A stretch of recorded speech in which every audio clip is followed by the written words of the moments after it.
Then the Lord appeared to him by the terebinth trees of Mamre, as he was sitting in the tent door in the heat of the day. We were looking at the terebinth trees So he lifted yesterday. his eyes and looked, and behold, 3 men were standing by him. And when he saw them, he ran from the tent door to meet them, and bowed himself to the ground. My lord, if I have now found favor in your sight, do not pass on by your servant. How do you think he knew that they were God? Or one of them was Jesus, because it's capital L, capital Lord, capital Y, capital, right?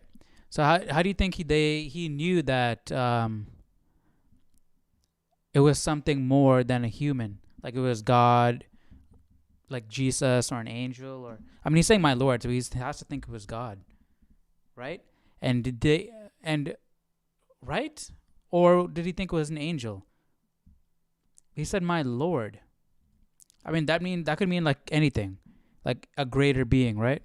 Let's see what it says. This is the 5th time the Lord appeared to Abraham. Since he had, so he probably knows God by this time. Verse 1 states that it was the Lord who appeared to Abraham. Verse 2 speaks of 3 men. Verse 13 suggests that one of these men was the Lord. Who were the other 2? Probably attending angels. Each of the 3 visitors looked like men, but one was even greater than angels. See 19:1. The writer of Hebrews used this account to encourage hospitality to strangers, for by doing so, some have unwittingly entertained angels. Abraham's words, my Lord, suggest that he suspected the identity of one of the visitors. Perhaps he was not sure until later of the full significance of the event. That's crazy. So that they believed that God could come down as a man, right? Take human form as a man.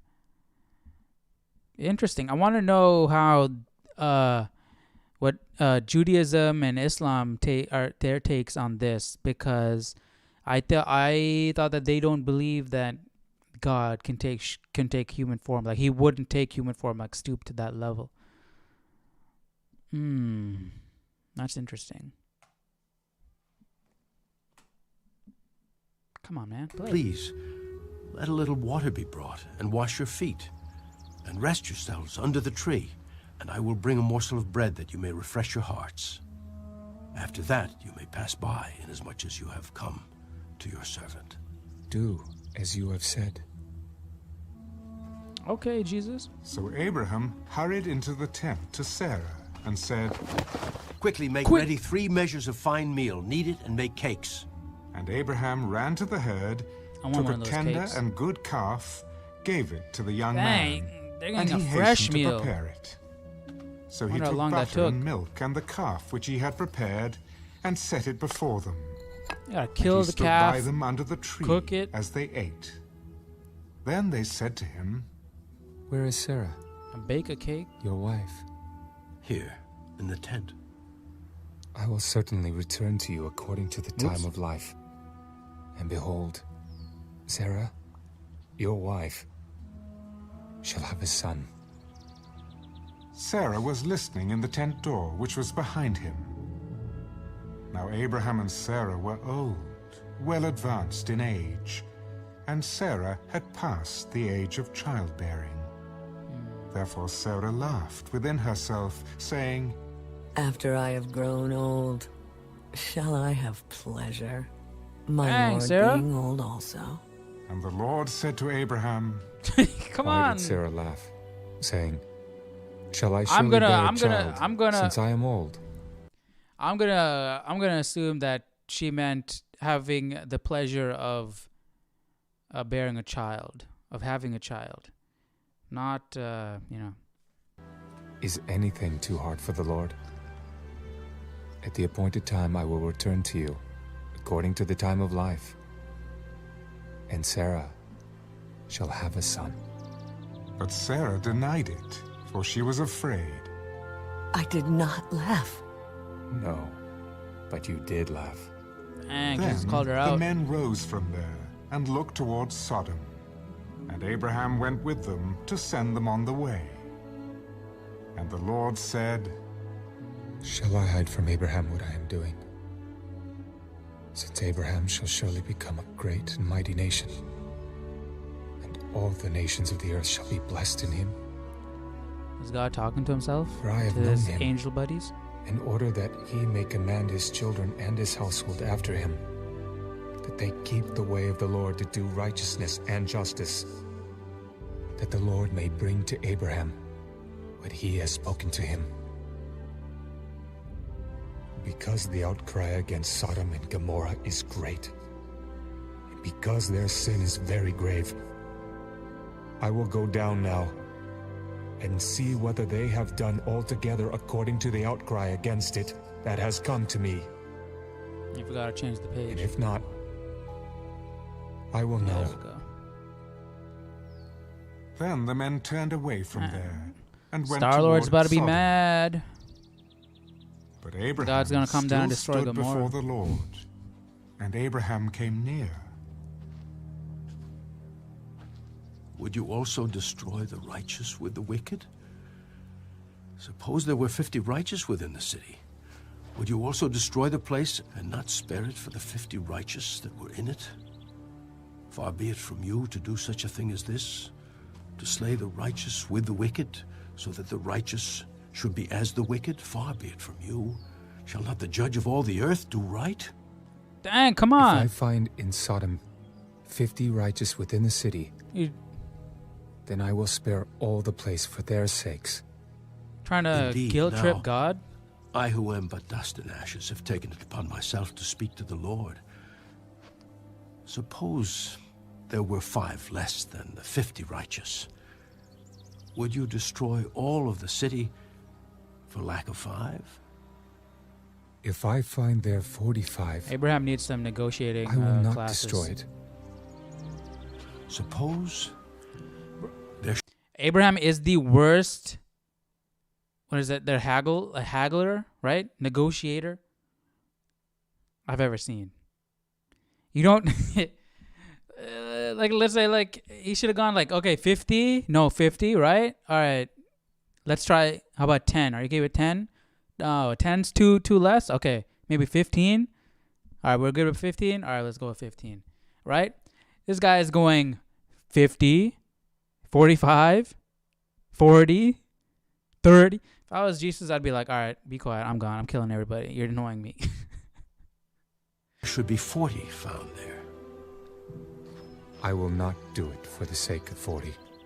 And Jesus has patience. Let not the Lord be angry, and I will speak. Suppose 30 should be found there. I will not do it if I find 30 there. Indeed. Man, No. that lamb must have been I have good. taken it Jesus upon has a myself lot to of speak patience. to the Lord. Suppose 20 should be found there. I will not destroy it for the sake of 20. Let not the Lord be angry, and I will speak but once more. Come on, Suppose Abraham.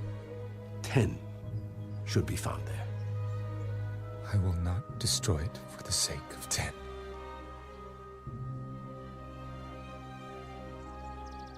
So the Lord went his way as soon as he had finished speaking with Abraham.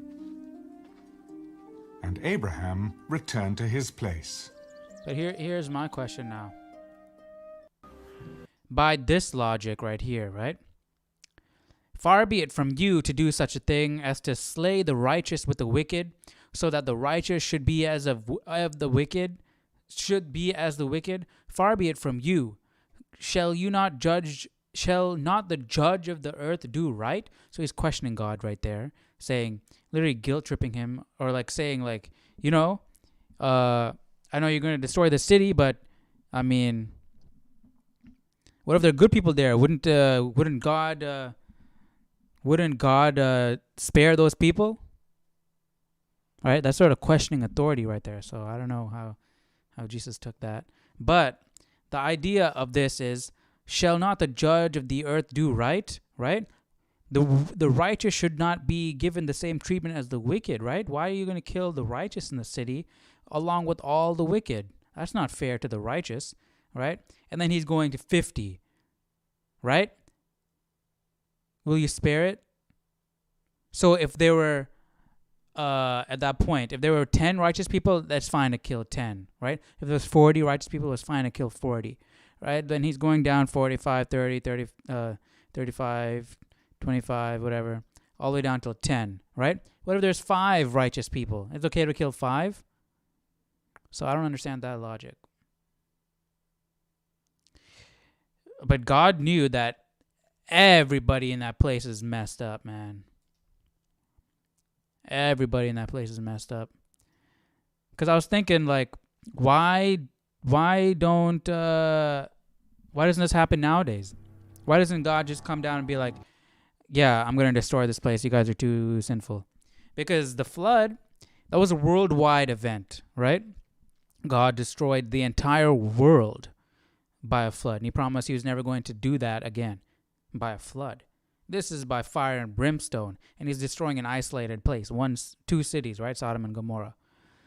So why doesn't he do that nowadays? That means we have not reached that level of sin yet, you know? Is literally every single person in that place wicked except for Lot and his family? Now the 2 angels came to Sodom in the evening, and Lot was sitting in the gate of Sodom. When Lot saw them, he rose to meet them.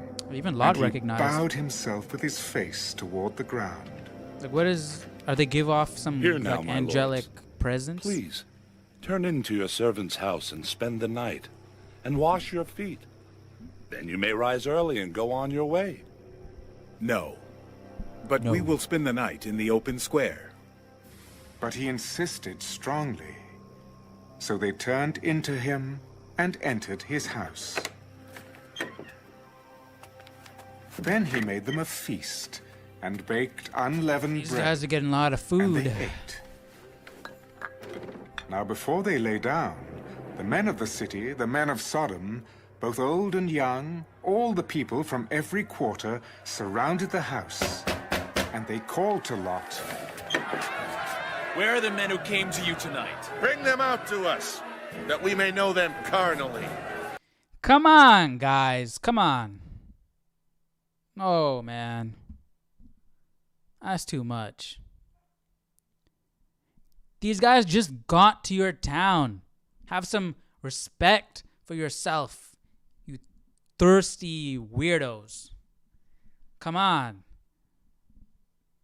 Like, all right, see, we haven't reached that place. So maybe that's why God wanted to destroy this place.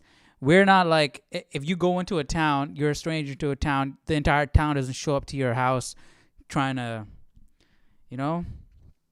Yeah, we haven't gotten there yet. Thankfully. So Lot went out to them through the doorway. Do you think that it's even more sick?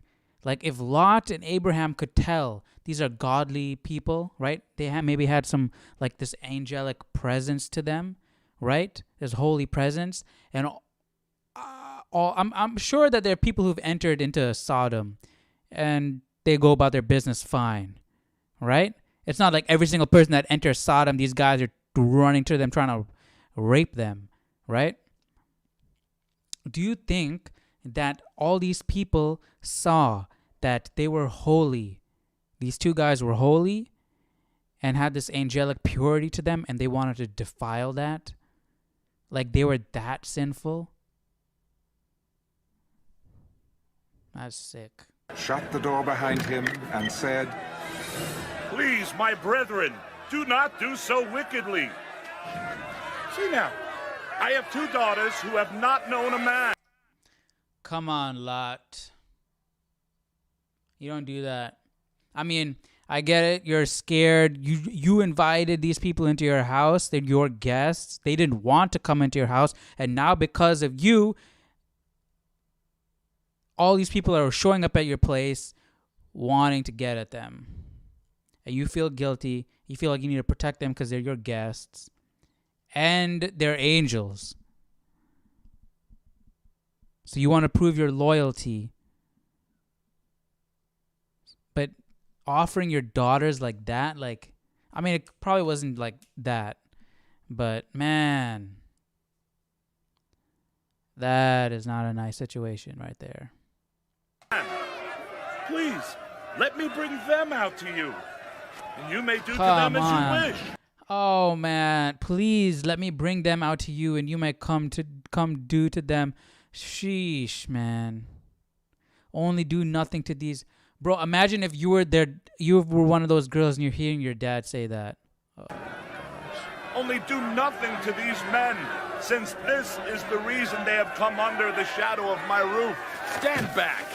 This one came in to stay here, and he keeps acting as a judge. Now... So they know why they're there. He came acting as a judge. Oh wait, no. They're talking about Lot. We will deal worse with you than with them. You gotta come after Lot now too? These guys are crazy.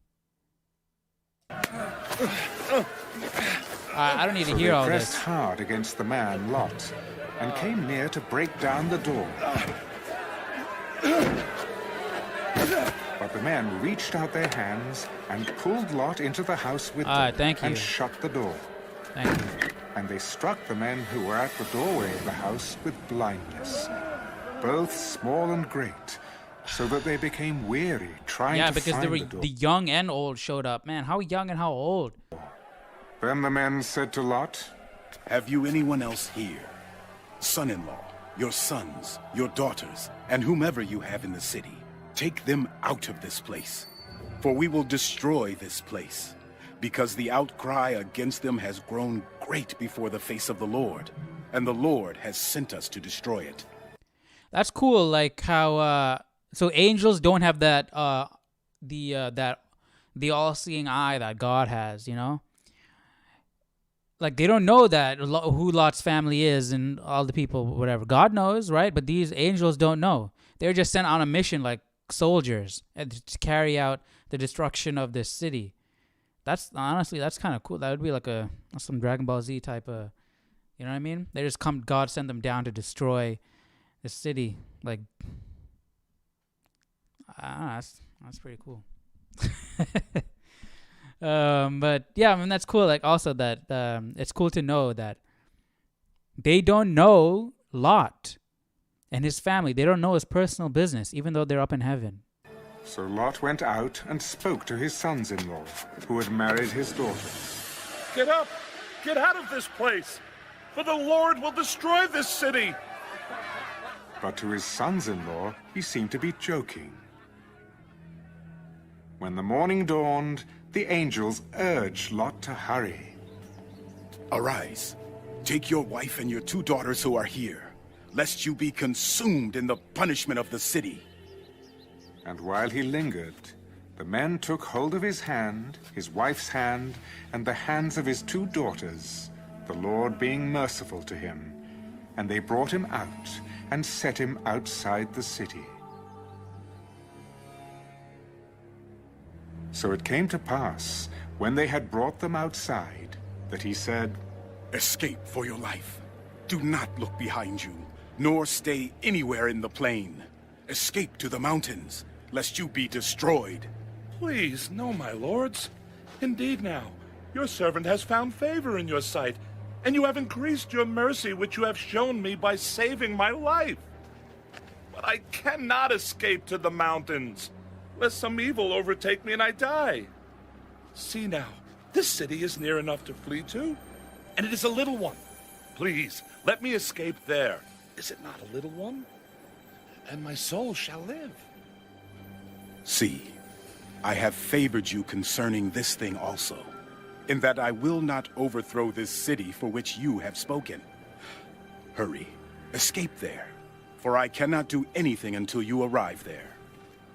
That's cool. Like you can negotiate with an angel. I mean, they were sent on a divine mission by God, right? But there's some wiggle room. The angels are allowed to make decisions on the spot, just like a soldier would on a mission, right? That's interesting. But what do you think? Do you think if Lot fled to the mountains and then he was mugged by somebody and his family was like probably taken or killed or something, right? How would the angels react? Would the angels have protected him from that happening? Because they're the ones who sent him to the mountains? Or how does that work? Right?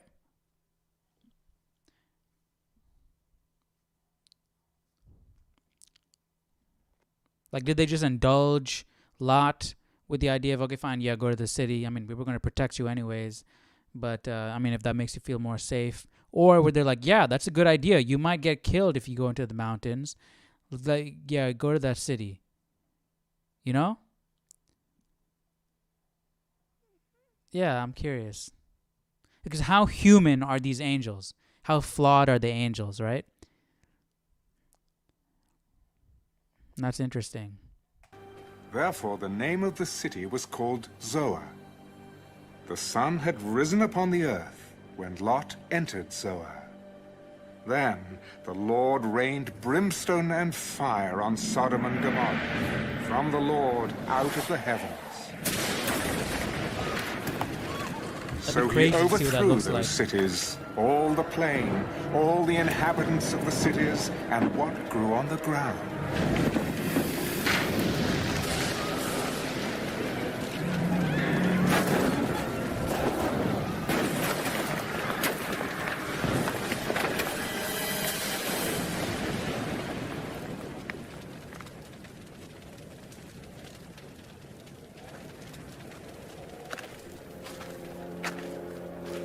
But his wife looked back behind him.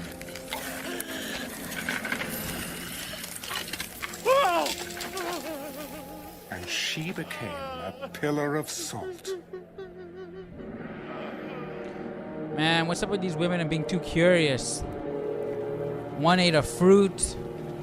One looked back. And Abraham went early in the morning to the place where he had stood before the Lord. Then he looked towards Sodom and Gomorrah, and toward all the land of the plain, and he saw, and behold, the smoke of the land, which went up like the smoke of a furnace. And it came to pass, when God destroyed the cities of the plain, that God remembered Abraham, and sent Lot out of the midst of the overthrow, when he overthrew the cities in which Lot had dwelt. Then Lot went up out of Zoar and dwelt in the mountains, and his 2 daughters were with him, for he was afraid to dwell in Zoar. And he and his 2 daughters dwelt in a cave. Huh? Now the firstborn said to the younger, Our father is old, and there is no man on the earth to come into us. Or are they afraid to dwell in Zoar? Right, there was just a small city. Or are they afraid to dwell in Zoar? Then Lot went up out of Zoar and dwelt in the mountains.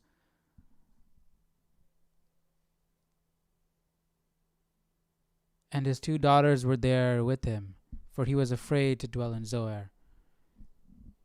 Why? You asked the angels. Why, you thought they might come and destroy Zoar also? Maybe something was going down in Zoar, I don't know, and that's why the angel said, go to the mountains, because he ended up at the mountains. Should have just listened, he man. And his 2 daughters dwelt in a cave. Now the firstborn said to the younger, Our father is old, and there is no man on the earth to come into us, as is the custom of all the earth. Come, let us make our father drink wine, and we will lie with him, that we may preserve the... Oh, come on. These people have been staying in Sodom way too long. Come, let us make our father drink wine, and we will lie with him, that we may preserve the lineage of our father. So they made their father drink wine that night. And the firstborn went in and lay with her father. And he did not know when she lay down or when she arose. Oh, man, these people. Come on, man.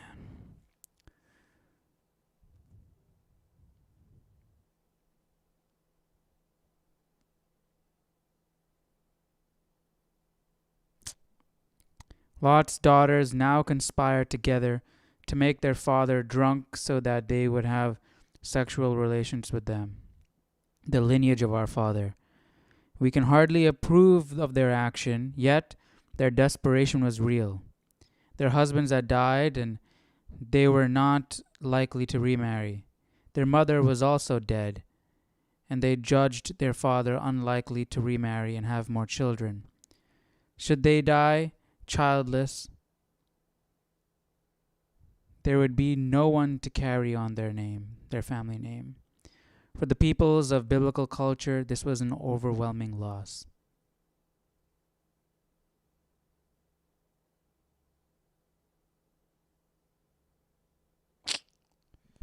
So, who are these descendants?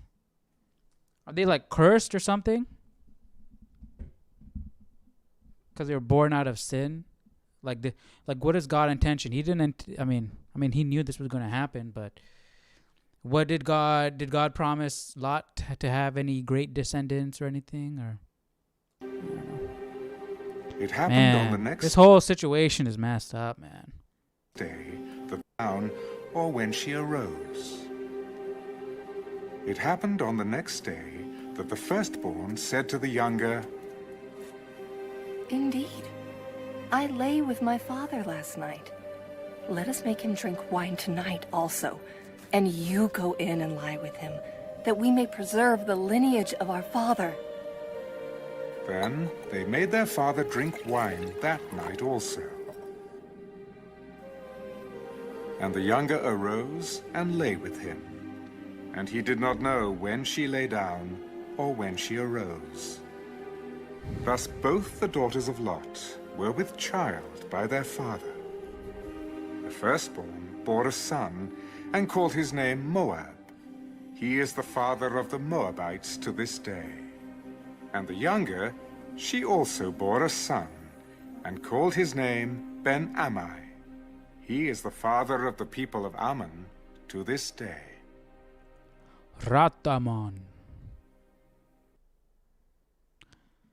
Man, what the cat? Are those people cursed? I mean, Moabites. I mean, we've heard about Moabites. Let's go to 20. Man, let me read what this thing has to say about that actually. 19, the descendants of Lot. The shameful act of incest led to the births of two sons who would later greatly trouble Israel, Moab and Ben-Ammi.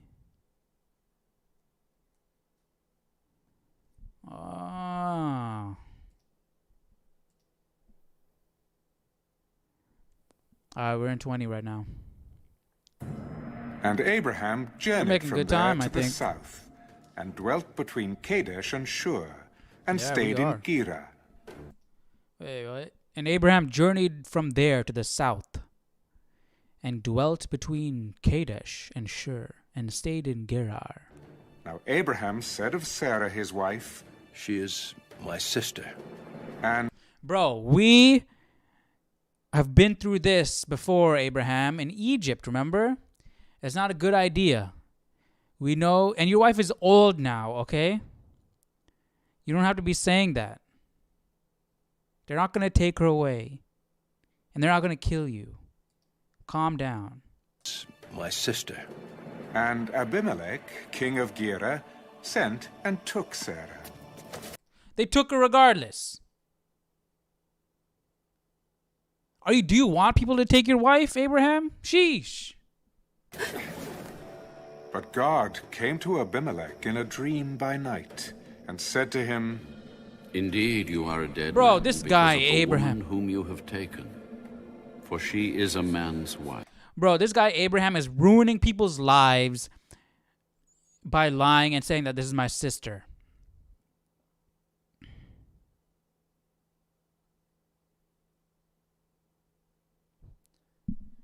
That happened with the Pharaoh. Was it the Pharaoh? In Egypt. Some dude in Egypt. He was like, come on, you should have told me this was your wife. I wouldn't have taken her. And now God is cursing me.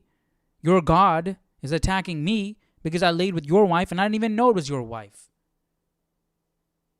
Come on, God. Why are you? I mean, I don't want to... why is God attacking these people? They don't even know that they're doing anything wrong. Why is he not getting on Abraham's case for lying?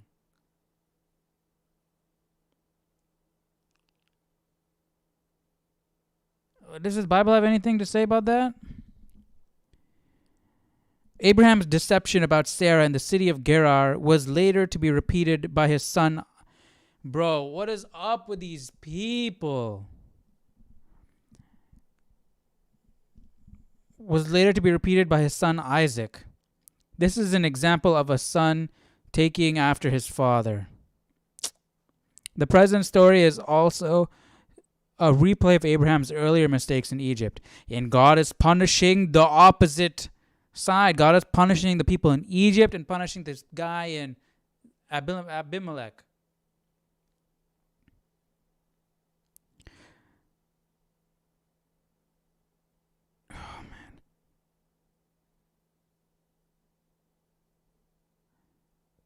Sarah was the half-sister of Abraham.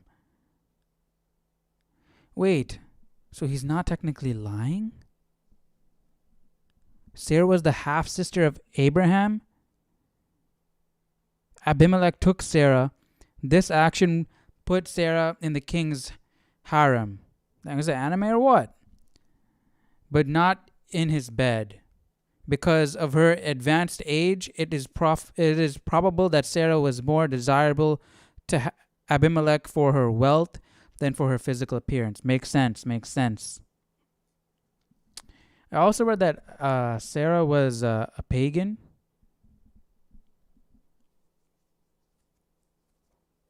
Initially.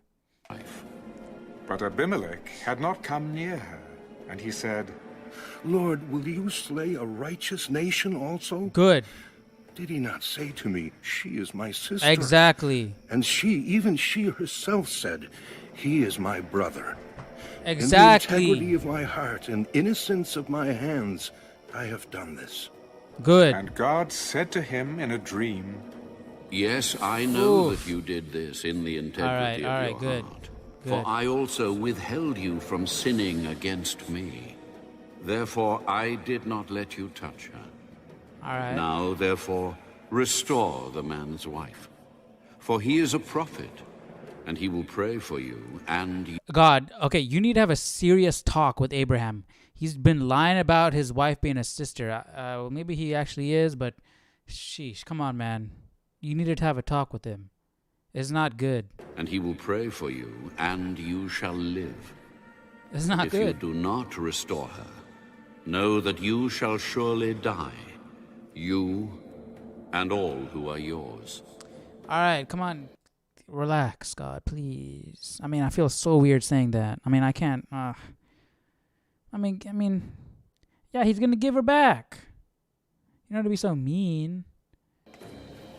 So Abimelech rose early in the morning, called all his servants, and told all these things in their hearing.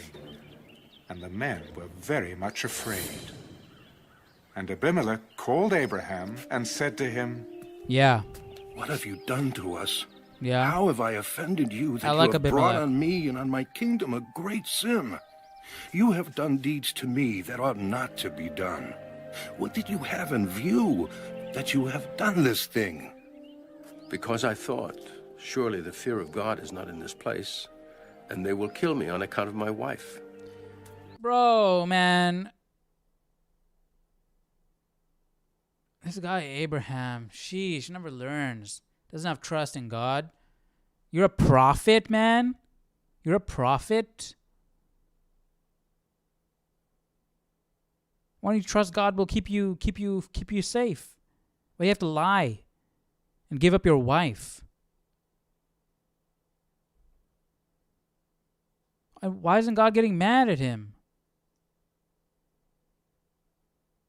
He's literally ruining kingdoms because of this. But indeed, she is truly my sister.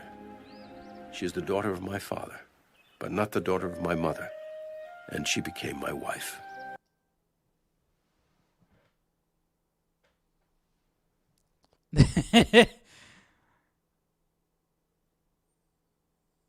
Oh, man. So, is it that bad? It is not. Is it that bad that Lot's kids laid with him? His daughter is laid with him? God's blessing Abraham and he's with his sister. Half sister, but still.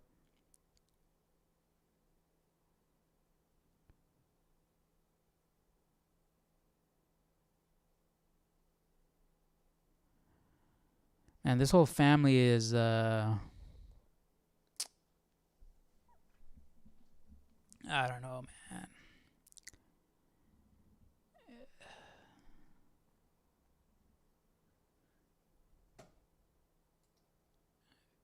Let me know what you guys think down in the comments, man. Yeah, let me know what you guys think. And she became my wife.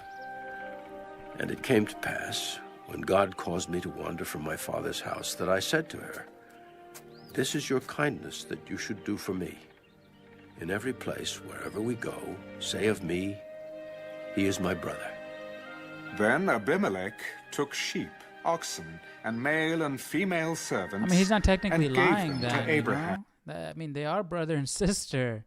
So, he's just leaving out an important detail. And he restored Sarah his... Then Abimelech took sheep, oxen, and male and female servants and gave them to Abraham.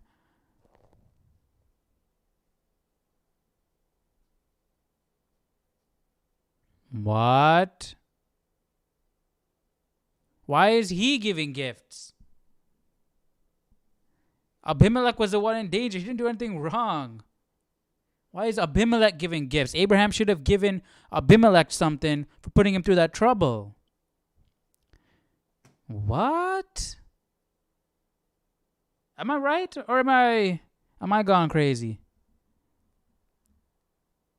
His wife to him. See, my land is before you. Dwell where... Hey, let me see if this Bible has something to say about that. This is crazy.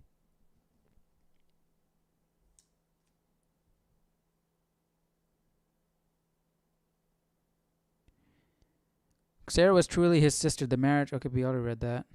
Let's see if they have an explanation. The marriages of the family of Terah were very close. In this patrician society, the marriages of close relatives was regarded as a sign of rank. Abraham and Sarah apparently agreed that she would invoke the plea that this was his sister, wherever they might happen to be. Later, the law would prohibit the marriage of people so closely related. Abraham was fine marrying her because apparently she was very attractive. Man. Abimelech made a significant payment to Abraham in silver in order to compensate Sarah's hardship. What did he do to Sarah? I thought she was just there. I guess it was sort of... but he didn't know. Still, man. I don't know, man. Abimelech is a good guy, man. Abimelech is a good guy. His words, "your brother," may have been sarcastic. Where? In 16. Then Sarah said, "Behold." Then to Sarah he said, "Behold, I have given your brother 1,000 pieces of silver. Indeed, this vindicates you before all who are with you and before everybody." Thus she was rebuked. It pleases you. Then to Sarah he said, we didn't even get "Behold, I have given your brother 1,000 pieces of silver. Indeed, this vindicates you before all who are with you and before everybody." Thus she was rebuked. So Abraham prayed to God, and God healed Abimelech, his wife, and his female servants. Then they... God healed Abimelech? What happened to Abimelech and his wife and his servants? Let's see, 17. So Abraham prayed to God. However the situation began, it ended in mercy, with Abraham acting as a priest for Abimelech before the true and living God. In this way, the people of Gerar learned about the Lord as had happened in Egypt years earlier. Healed them. I mean, God said, this guy's a prophet, don't kill him, he'll pray for you. Right? Surely. For he is a prophet, and he will pray for you, and you shall live. But if you do not restore her, blah, blah, blah, blah. I mean, what were they sick of? And his female servants. Abraham prayed to God, and God healed Abimelech, his wife, and his female servants. Then they bore children. For the Lord had closed up all the wombs of the house of Abimelech because of Sarah. Yo! I don't understand. I don't understand. Why would God do that? He knows that Abimelech is innocent in this situation, so why punish him? So that's why he healed the female servants, because he closed their wombs.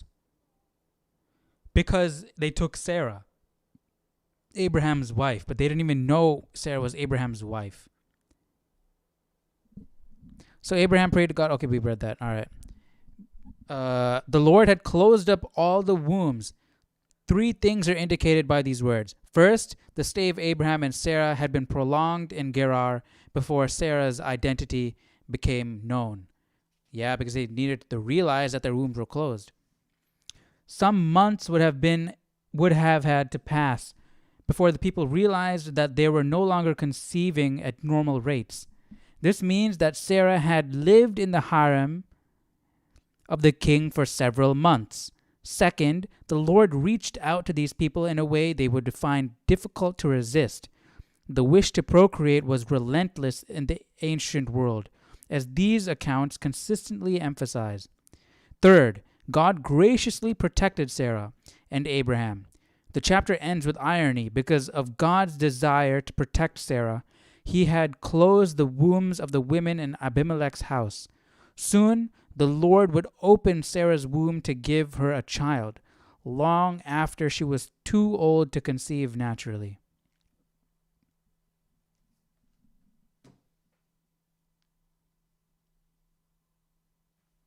Do you think that's fair, guys? Why do you think God did that? Closed the wombs of all the female servants, did something to Abimelech and his wife, right? Because they needed healing. All because of Abraham saying that this was my sister, deceiving the king, right? Not being fully truthful. And God understood that. God understood that Abimelech was sincere and he didn't know, right? Yet he still punished them. Because they unknowingly did something wrong. And he didn't do anything wrong yet.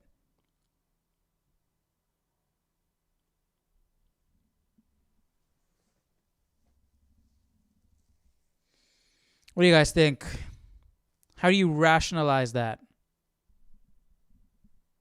What do you think is going on through God's head?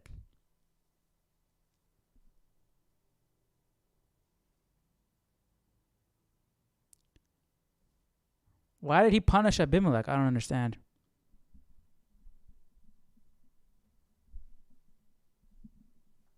Abraham's wife.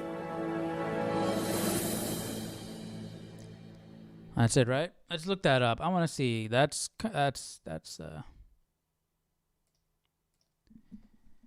why did God punish Abimelech? I don't know if I spelled it right.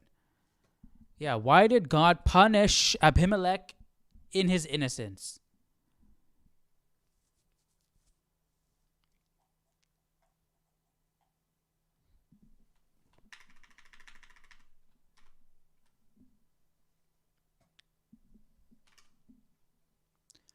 This account seems to replay the replay of Genesis 12:10 to 20, right? In the Egypt, right? His half-truth, half-lie trick, right? Believing Sarah is unmarried, Abimelech takes her as his wife. No, he took him into his harem.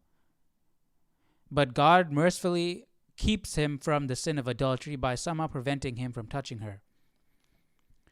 It must have been quite the shock when God confronted Abimelech in a dream. You are as good as dead because of the woman you have taken. She is a married woman. Naturally, Abimelech questions Abraham's motives, and we see a not so glorious moment for Abraham. He blames his conduct on God, saying that he made him wander from home to a place that doesn't fear him. Did he really say that? I don't think so. 11:13. He said, because you don't fear God, right? But I mean, God did make him wander. And now he's in a place where they didn't fear God. And Abraham said, because I thought surely that the fear of God is not in this place, and they will kill me on the account of his wife. Well, let's read the beginning, right? And Abraham journeyed from there to the south, and dwelt between Kadesh and Shur, and stayed in Gerar. Now Abraham said of Sarah's wife, said, she is my sister. Okay, blah, blah, blah.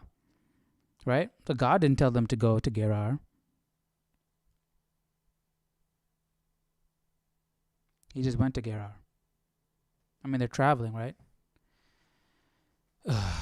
Yeah, I don't like how the way this is phrased. He blames the conduct on God, saying that he made him wander from home to a place that does not fear him. No, he just said that, I wasn't sure if this place doesn't fear you, God, right? All right.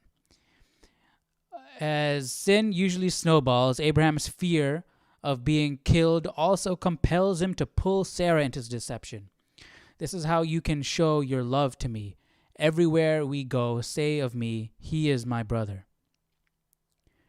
God punishes Abimelech for taking Sarah as his wife by preventing the women in his household from bearing children. That's crazy. In his dream, God commands him to return Sarah to Abraham. For if you do not return her, you can be sure that you and all yours will die. This sounds harsh, but I found the NIV Life Application Study Bible footnote helpful when questioning why God would punish innocent Abimelech. Even though Abimelech's intentions were good, as long as Sarah was living in his harem, he was in danger of sinning. A person who eats a poisonous toadstool thinking it's a harmless mushroom, no doubt has perfectly good intentions, but will still suffer. The punishment closing up every womb I get this, right? Yeah, coming to him in the dream, telling him, okay, blah, blah, blah, don't do this. But you don't go be like, I'm going to kill you. You have some woman who's married in your harem. You don't come off as if like he knows that he's sinning. And then Abimelech had to be like, wait, I have no clue what you're talking about. I didn't know anything about this. And then God was like, yeah, I actually know, right? I feel like that's not nice. Then the punishment, closing up every womb in Abimelech's household, lasted only as long as Abimelech was in danger of sleeping with Sarah. It was meant to change the situation, not harm Abimelech. Lasted only as long as Abimelech was in danger of sleeping with Sarah. But he didn't know. He didn't know. God should have told him immediately. Boom. Right in the beginning. Why wait months? Why wait months for these women to be without the ability to give birth? Why didn't God just come to him immediately and be like, hey, just so you know, Abraham lied. I mean, he didn't technically lie. He's married to his sister, but that's his wife. So give him back, give her back. The punishment showed that Abraham was in league with Almighty God. This incident may have made Abimelech respect and fear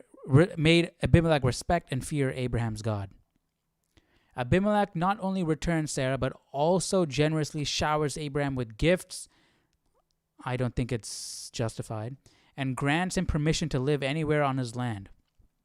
In response to Abraham's prayer, God heals the women's inability to bear babies. If Abraham didn't pray, God should have healed the women. But so far in the Genesis account, Sarah remains childless. I mean, we know that's going to change. Although Abraham is a hero of faith, apparently he didn't learn his lesson the first time. He also risked setting the pattern of lying anytime he felt threatened by danger. But God watched out for Abraham, and he does the same for us. Sin's poison not only hurts ourselves, but also those around us. No matter how sincere our intentions or love for God may be, all of us are vulnerable to certain temptations. Thankfully, Jesus, who endured temptation without sinning, is more than able to help us in our struggles. God kept Abimelech from touching Sarah and sinning. It may seem at times that God is silent, but he works as much in the invisible realm as he does in the obvious. I wonder how many times God has protected us from sinning without us knowing. What are these comments?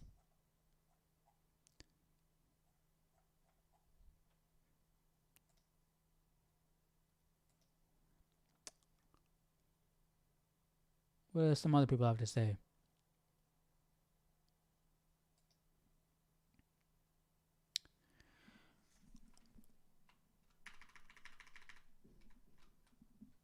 Can you guys see that? Okay. Why did God make all of the women in Abimelech's kingdom barren? All right, we know the verse. In this verse, God made all the women, including the slaves, barren as punishment for Abimelech's crimes, which he didn't do anything. This seems unfair to the women and to Abimelech, considering they did not choose for Abimelech to kidnap Sarah. I mean, he did take Sarah, but Abraham, that was like the whole point of Abraham calling her Sarah. I mean, calling her his sister. Why is it just for God to punish one group of people for the actions of someone else? Why wouldn't God punish Abimelech alone? Why wouldn't God punish Abraham? I don't know.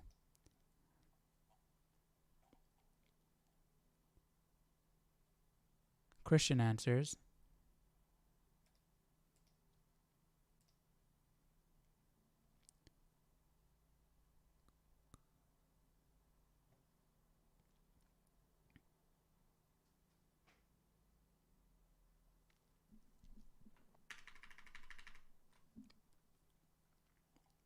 As Abraham had now made very liberal compensation, it became the duty of Abraham to intercede for him.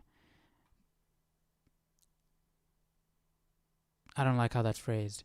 The milady, it makes it seem like the reason Abraham prayed for Abimelech was because he got a bunch of gifts for him, and then now he had to tell God, hey, don't punish Abimelech and all his women. The milady seems to have been one confined to Abimelech, as its object was to protect Sarah. But in some way, it is so affected the whole household as to produce general barrenness.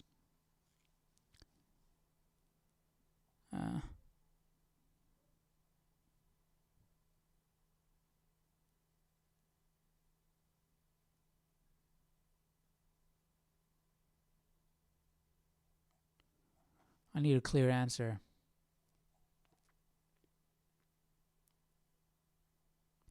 Yet, indeed, she is my sister. What a poor defense Abraham made. The statement absolved him from the charge of direct and absolute falsehood.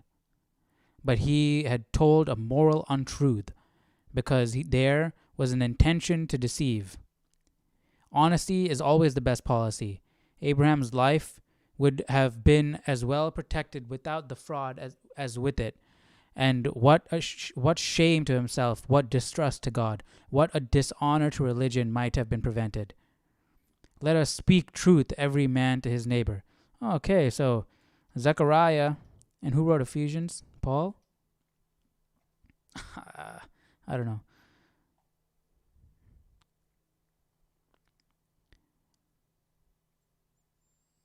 So Abraham prayed unto God, okay, blah, blah, blah.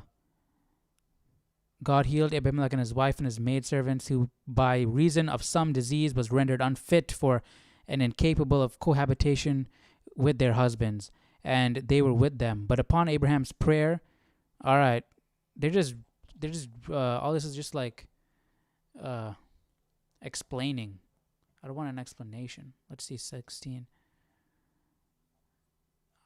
I don't want, maybe let's go back. Which is the verse where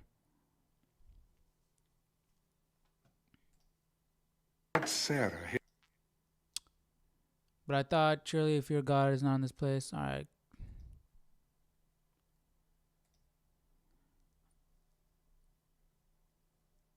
All right, let's 5 and 6.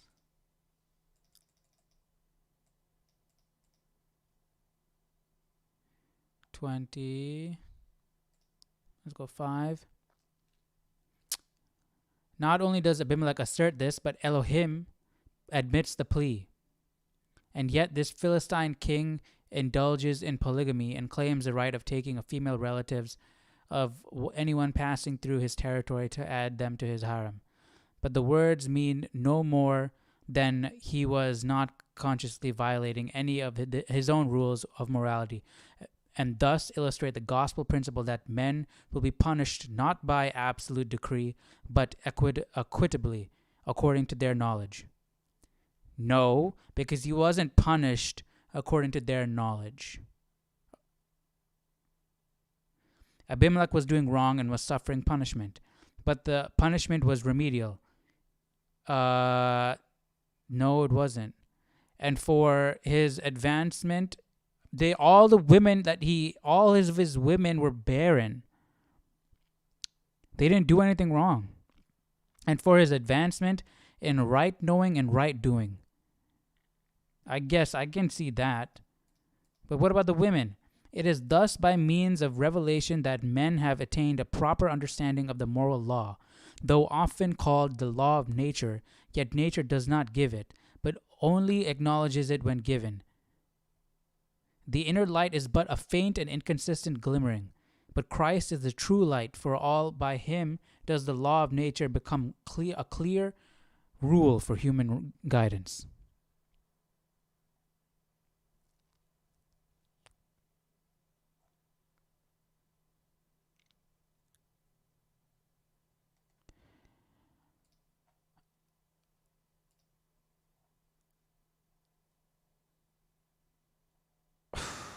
What do you guys think?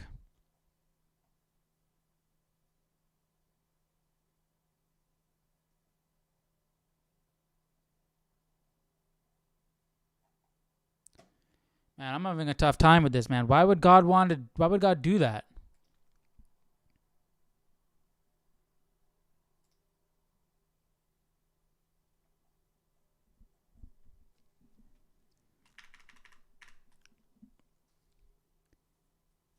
In one area of scripture, it appears that a son will bear the sins of their father. All right. No, they don't bear the sins of their father. Yes, they do bear the sins of their father. It's a little bit, I guess, meaning like the women bore the sins of a secular answer.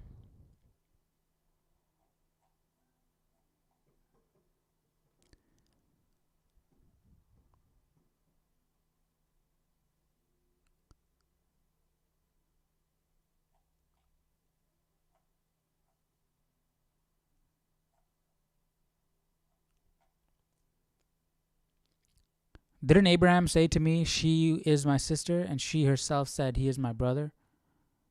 Right? The next morning, Abimelech told everyone. All right, what is this? Where is the answer? I'm not watching this guy's video.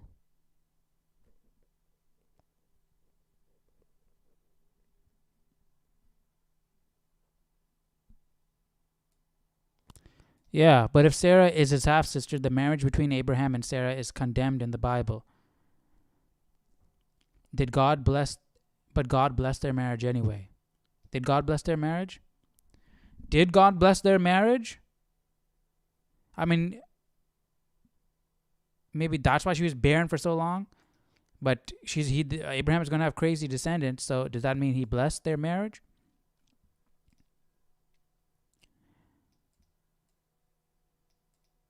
Because even though it wasn't law in the Bible, God doesn't change. He's constant. So does God consider incest wrong or right? Or I wouldn't say right. I would mean like permissible. Bro, this is a lot, man. This is a lot.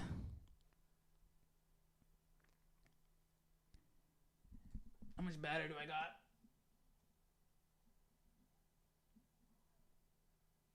Around low-ish. Dang, this is a lot. Man. What do you guys think, man? I need to know. Because I'm struggling with this.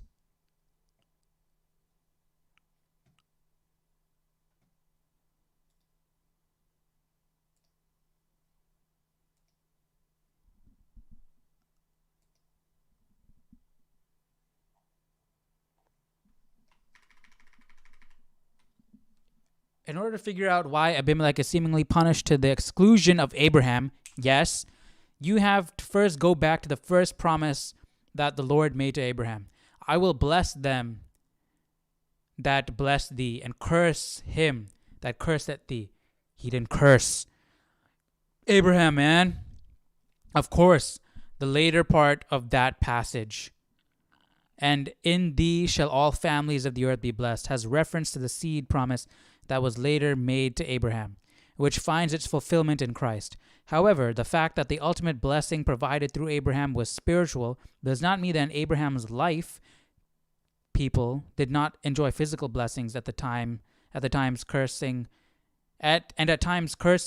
because of him and their treatment of him. In fact, they did, as is clearly demonstrated by the narrative of his life. The promise that God made to Abraham had only one condition: get thee out of thy country, and from thy kindred, and from thy father's house, unto a land that I shew thee. This might seem a small thing, but consider the tremendous work of faith it represented, right? He gave up, he got up and he left, right? In fact, Abraham never received some of the promises God gave. Okay, let's read, I guess, everything. This might seem a small thing, but consider a tremendous work of faith it represented. It meant leaving the religion of his youth, as Abraham's family, even his father, were idolatrous. Okay, so Abraham and Sarah, I think it was Sarah also.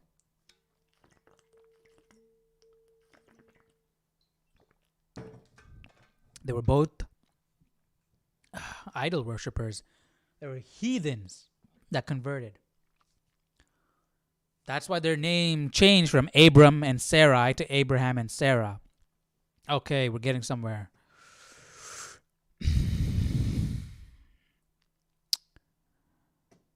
It meant leaving blah, blah, blah. In fact, it meant leaving comfort for the unknown. In fact, Abraham never received some of the promises God gave him.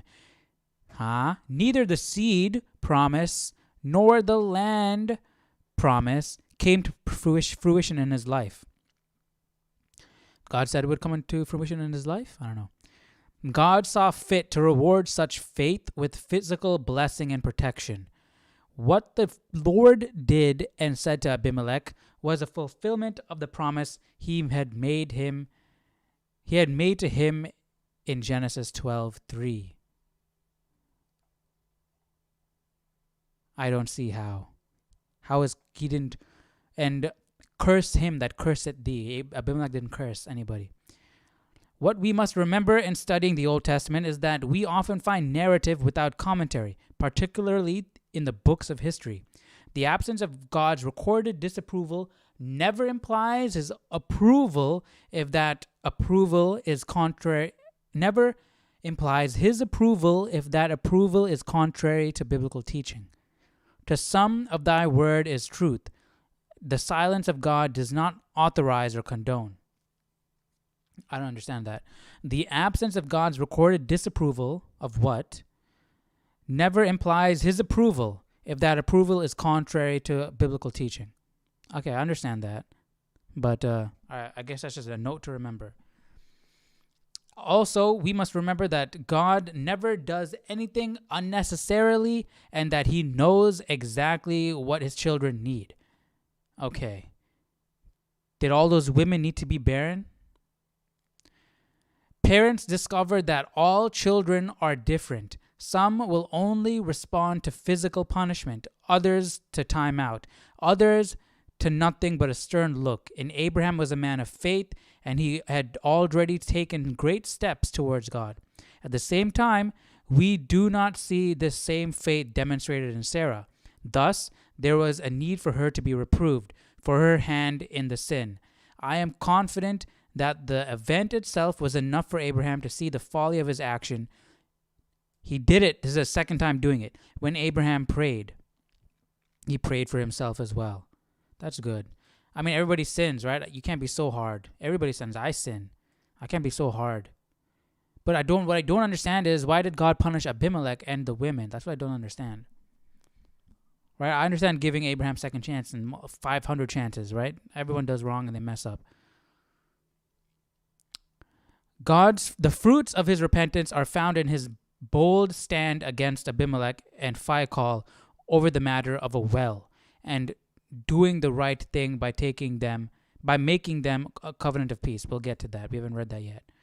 Along with Abraham's sin with Hagar and his momentary disbelief, Abraham's actions in Genesis 20 represent a bump in the road to the mountain of faith It's all about Abraham. What about Abimelech and the women? All right, if I find something, I will make a separate video about that, because the rest of this is just going to be me doing research.